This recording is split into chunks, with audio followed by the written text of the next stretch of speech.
Il faudrait que tu places ton nom. Tu dis Seigneur, toutes les difficultés que X, Y a vécu, dont je porte le nom, je laisse ces difficultés au pied de la croix. Amen. Ici, je porte sur ma vie des bénédictions rattachées à l'ascension de mon nom. Amen. Dis Amen bien. Amen. Lisez le verset 6. Verset 6. Je te rendrai fécond à l'infini. Il dit, je te rendrai fécond à l'infini. Je ferai de toi des nations. Il dit, je ferai de toi des nations. Et les rois sortiront de toi. Il dit, et des rois sortiront de toi. Bien aimé, écoute la promesse que Dieu te dit. Il dit qu'il fera de toi un homme fécond, une femme féconde à l'infini. Il dit, des rois sortiront de toi. Donc, ça veut dire que si on est dans un pays de la monarchie, on n'a pas besoin de quoi? On a besoin de quoi? On a besoin de quoi? On a besoin de quoi? On a besoin de président. Ça veut dire que les présidents sortiront de toi.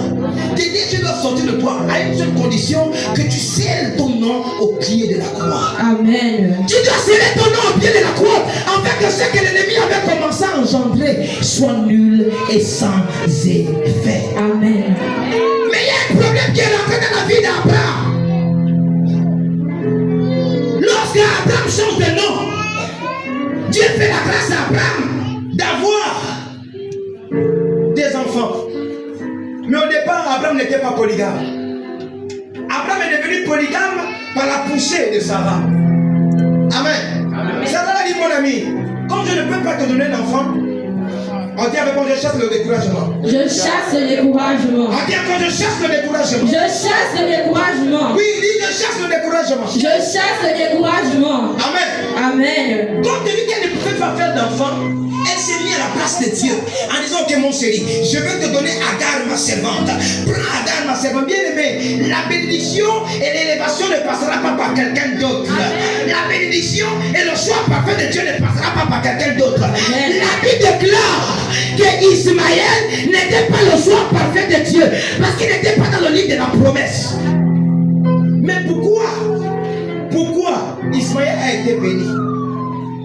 Ismaël a été béni parce qu'ils sont de la lignée de quelqu'un qui avait déjà été béni par Dieu. Amen. Mais comme tu dis que Dieu avait déjà donné une promesse, que Dieu ferait de toi un homme grand, mais Dieu ne pouvait pas faillir à sa promesse. Donc ça veut dire que même la volonté permissible, Dieu était obligé de racheter ça à cause de la bénédiction qui était dans la volonté parfaite qui était reliée à Abraham. Amen. Donc, Ismaël a été béni, non pas parce qu'il était fort, mais il a été béni parce que son père avait déjà reçu la bénédiction au préalable. Amen. Amen. Et lorsqu'il arrive maintenant à donner Isaac, lorsqu'Isaac arrive, il dit oui, voici le choix que j'ai besoin, voici l'homme dont j'ai besoin. Isaac fait tout simplement dire souris. Voilà pourquoi, bien aimé, ce matin, je peux dire que Isaac rentrera dans ta vie. Dans ton travail, Isaac doit rentrer. Dans ton foyer, Isaac doit rentrer. Dans ton église, Isaac doit rentrer. Dans la vie de tes enfants, Isaac doit rentrer. Isaac veut dire sourire. Donc ça veut dire que là où les hommes ne sourient pas, toi tu dois sourire. Là où les hommes sont en train de pleurer, quand tu ne pleures pas, tu dois sourire. Amen. Est-ce que tu peux un peu sourire? Tu peux sourire? Bon, ris un peu. Est-ce que tu peux rire? Est-ce que tu peux te rendre compte que la difficulté qui est autour de ta vie ne t'a pas tué, mais t'a fortifié? Amen. Amen.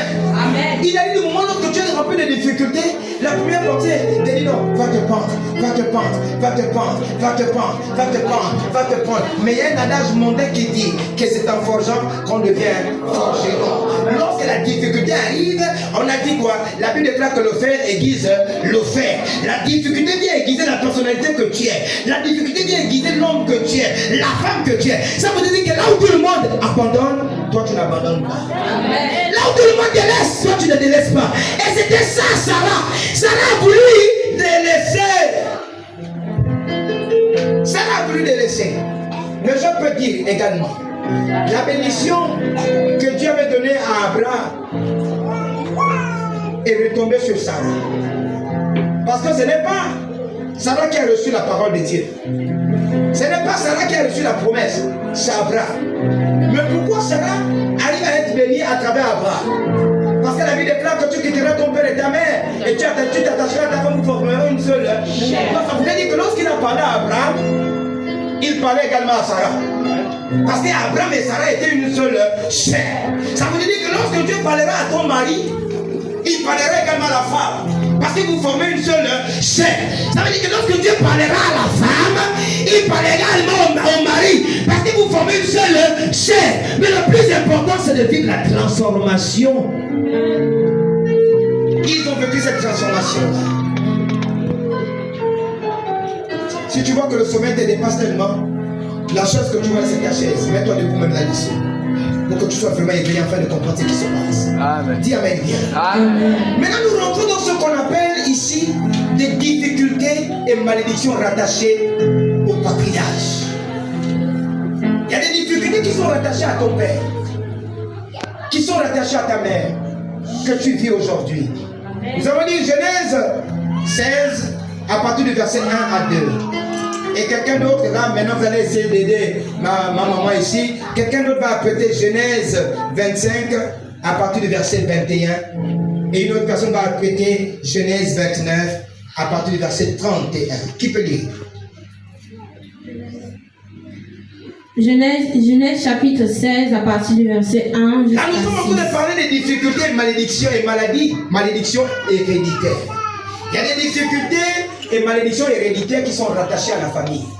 Parfois, ce que tu vis, ce que tu traverses, il y a quelqu'un dans des années, on dit quoi, intérieur bien antérieur? Antérieur. Qui a déjà vécu cela. Amen. Parfois, tu vas te poser des questions, mais qu'est-ce que j'ai? Qu'est-ce qui se passe? Il y a quelqu'un depuis qui a déjà vécu cela. Mais compte tenu que vous avez le même sang, et ton sang n'a pas encore été formaté par l'Éternel des armées, forcément vous allez vivre et vivre et vivre et revivre les mêmes situations. Il est important de transformer ton sang. Amen. Je te prie d'aller faire la dialyse. C'est la dialyse, elle a envie de sang, c'est la dialyse. C'est la dialyse, non? Mais la dialyse, non, je te demande de faire, c'est la dialyse spirituelle. Où on va vider ton sang spirituellement et on te donne un nouveau sang. Parce que ton sang, certainement, est rattaché à des choses négatives. Allez-y, lisez, vous allez comprendre quelque chose. Allez-y. Genèse chapitre 16, verset 1. Amen. Sarai, femme d'Abraham, on dit femme d'Abraham, ne lui avait point donné d'enfant. Elle n'avait point donné d'enfant à Abraham. Elle avait une servante égyptienne. Elle avait une servante égyptienne nommée Agar. Et Sarai dit à Abraham, voici l'Éternel m'a rendu stérile. Voici l'Éternel m'a rendu stérile. Viens, je te prie. Viens, je te prie. Vers ma servante. Peut-être aurais-je par elle des enfants. Écoutez comme elle dit. S'il vous plaît, calmez les enfants. Écoutez comme elle dit. Elle dit à son mari, viens, prends ma servante. Peut-être j'aurai des enfants au terme. Attends. Vous ne voyez pas que c'est un film de tété? Quelle est une femme qui va faire l'enfant, ça va devenir ton enfant? Amen. Vous ne voyez pas que là, Sarah était un peu remplie d'un domaine mystico-vampirique? Comment ça se fait qu'elle pense que la rivale, qu'elle-même elle donne une femme à son mari, elle dit au mari, peut-être j'aurai un enfant venant d'elle. Et tu penses que l'enfant là sera ton enfant? Non. Amen. Rien que par la présence de l'enfant d'une autre femme peut déjà susciter quoi? Une dimension de jalousie et de concurrence. On dit Amen bien. Amen. On dit avec moi, c'est nul et sans effet. C'est nul et sans effet. Dans mon foyer, c'est nul et sans effet. Dans mon foyer, c'est nul et sans effet. Dans mon foyer, c'est nul et sans effet. Donc elle me prend la servante. Elle était égyptienne. Mais la Bible ne me dit pas que la maison devait passer par quelqu'un étranger. Pas une femme étrangère. La maison devait passer par quelqu'un qui était rattaché à l'alliance et à l'appel profonde venant de Dieu. Amen. Amen. Et Sarah dit, certainement, réalisez ça, ma mère. Et Sarah dit à Abraham, voici l'Éternel m'a rendu stérile. Viens, je te prie, vers ma servante, peut-être aurais-je des enfants. Là, elle a voulu faire, on appelle ça comment?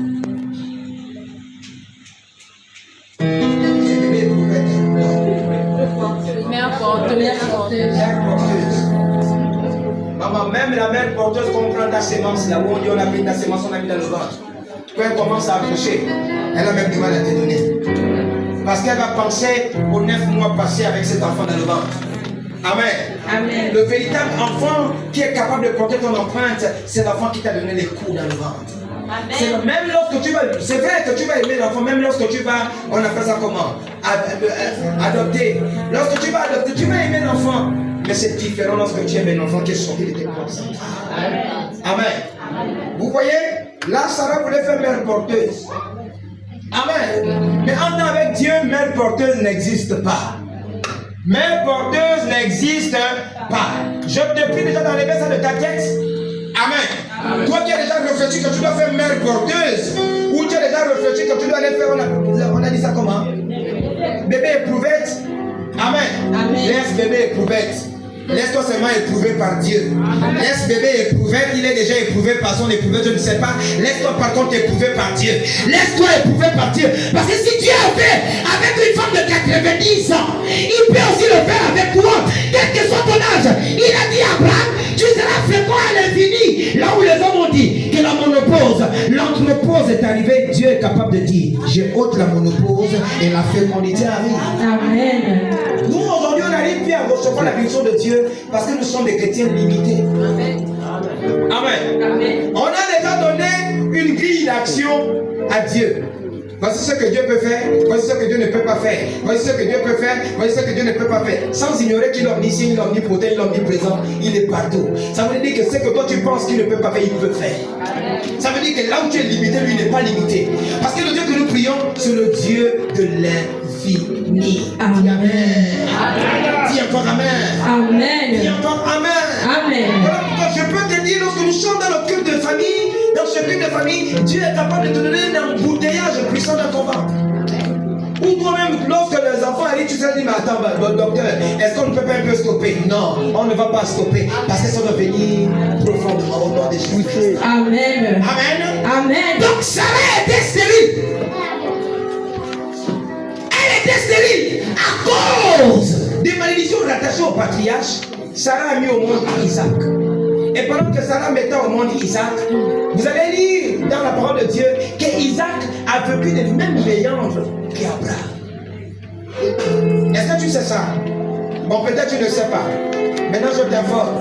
Maintenant, dis Amen. Amen. Dis Amen pour l'information. Amen. Dis Amen bien. Amen. Genèse chapitre 25 au verset 21. Il est où le modérateur? Donnez rapidement le micro. Elle pleura l'Éternel au sujet de sa femme. Car elle était stérile. Isaac, c'est l'enfant de qui? Isaac, c'est l'enfant de qui? Pourquoi tu ne connais pas la Bible? Isaac, c'est l'enfant de qui? Isaac, c'est l'enfant de qui? Sarah, c'est la femme de qui? Sarah, c'est la femme de qui? Elle était femme et sœur. Amen. Elle était femme et sœur.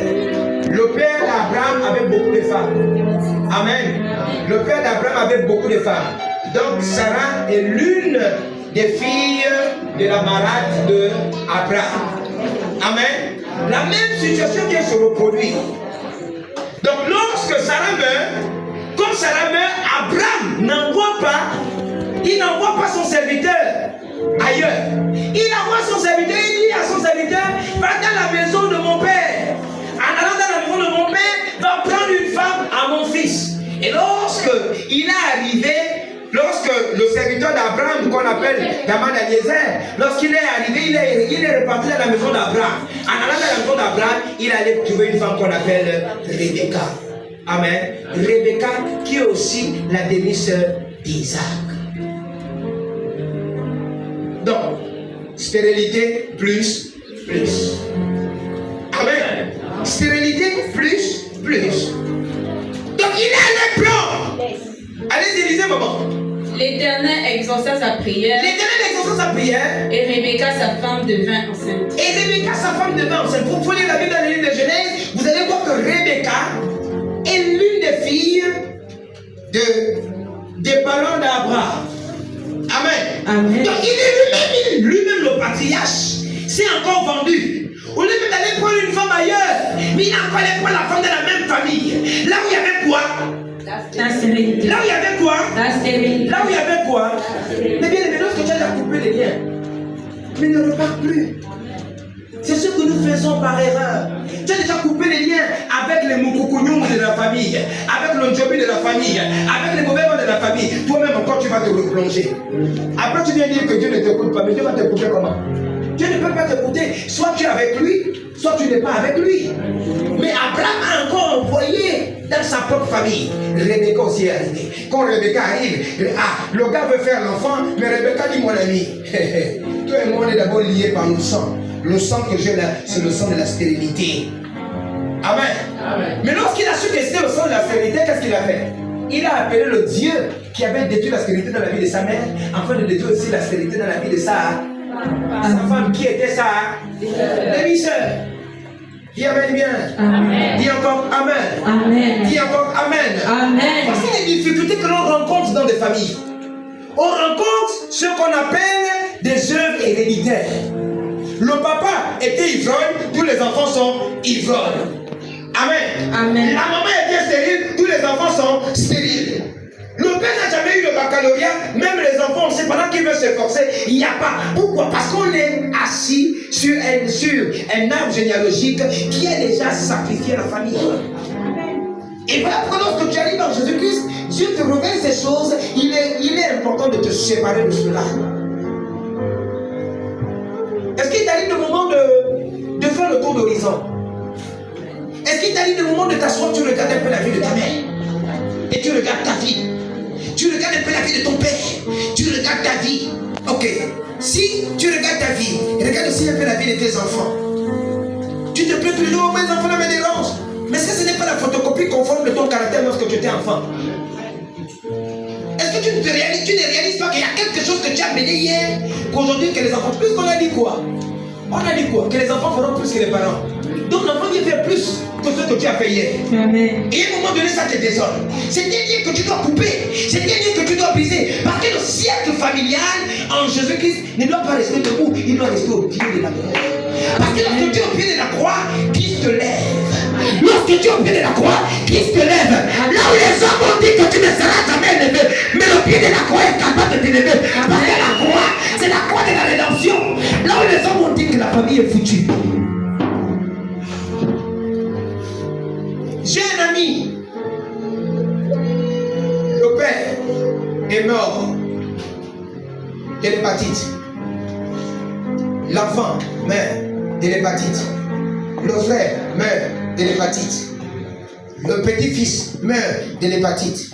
Là maintenant, en ce moment, il y a un autre qui a l'hépatite. Attends, c'est l'héritage quoi. Pendant que les autres donnent l'héritage des millions, des maisons, mais d'autres ont donné l'héritage de l'hépatite. Il y a des familles qui héritent la même maladie, la même souffrance, les mêmes méandres, mais la vie des cas que vous connaîtrez la vérité vous rendra libre. Amen. La vérité ne rend libre à celui qui la connaît et celui qui se lève pour dire assez, c'est assez. Amen. Mais tu connais la vérité, tu l'as assis, bébé. Ça ne va jamais changer. Amen. C'est comme quelqu'un qui a une voiture. Amen. Il a une voiture, il a un permis.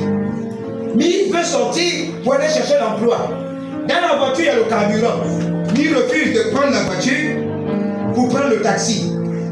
Pour être encore dans les montées descentes. C'est quelqu'un qui a une grâce autour de lui, mais il n'arrive pas